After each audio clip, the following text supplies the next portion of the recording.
Donald Trump vient d'annoncer la suspension immédiate des négociations commerciales avec le Canada après la diffusion d'une publicité canadienne jugée offensante par l'ancien président américain.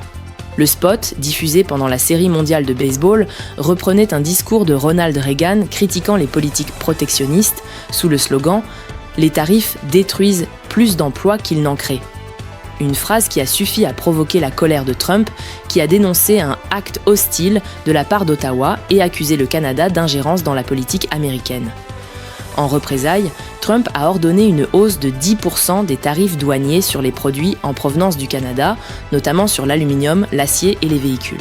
Il a également annoncé qu'il ne rencontrerait plus le Premier ministre canadien, Mark Carney, jusqu'à nouvel ordre. Pour Washington, cette publicité financée par la province d'Ontario aurait pour but de manipuler l'opinion publique américaine contre la politique économique de Trump. Une accusation grave qui transforme une simple campagne publicitaire en incident diplomatique. Du côté canadien, la réaction est plus mesurée.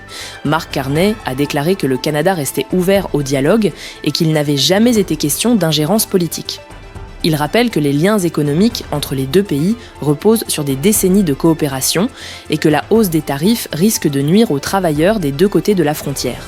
Dans les faits, la province de l'Ontario, cœur industriel du pays, dépend largement du commerce automobile et manufacturier avec les États-Unis. Chaque perturbation douanière se traduit par des pertes d'emplois, des fermetures d'usines et une inflation accrue. Mais cette crise n'est pas qu'une querelle bilatérale, elle met en lumière une question plus large, la remise en cause du libre-échange nord-américain. Depuis son retour sur la scène politique, Trump promet de redéfinir les accords commerciaux et d'imposer une vision nationaliste de l'économie. Le Canada, comme le Mexique, se retrouve une fois de plus pris au piège entre diplomatie et survie économique. L'accord USMCA, successeur de l'ALENA, semble désormais menacé par une politique américaine de plus en plus imprévisible. Les experts redoutent déjà un effet domino sur les chaînes d'approvisionnement. Si les tarifs augmentent, les coûts de production vont grimper, affectant les constructeurs automobiles, les producteurs de matières premières et même les consommateurs américains. À long terme, c'est toute la compétitivité du bloc nord-américain qui est en jeu. Certains économistes parlent même d'un risque de récession si la guerre commerciale s'étend à d'autres secteurs. Sur le plan politique, Trump envoie un message clair à ses électeurs. Il reste fidèle à sa ligne dure sur le commerce, même envers les alliés historiques des États-Unis.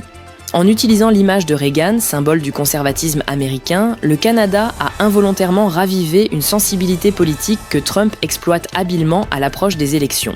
Derrière cette escalade commerciale, c'est donc aussi une bataille d'image et de leadership qui se joue. Cette crise pourrait redessiner les rapports de force économiques sur le continent.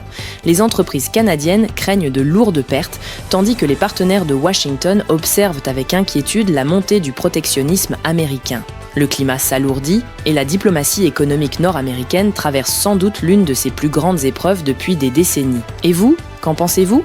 Dites-le en commentaire et si tu veux suivre les actualités économiques et politiques en quelques minutes par jour, abonne-toi à notre page et active la cloche de notification.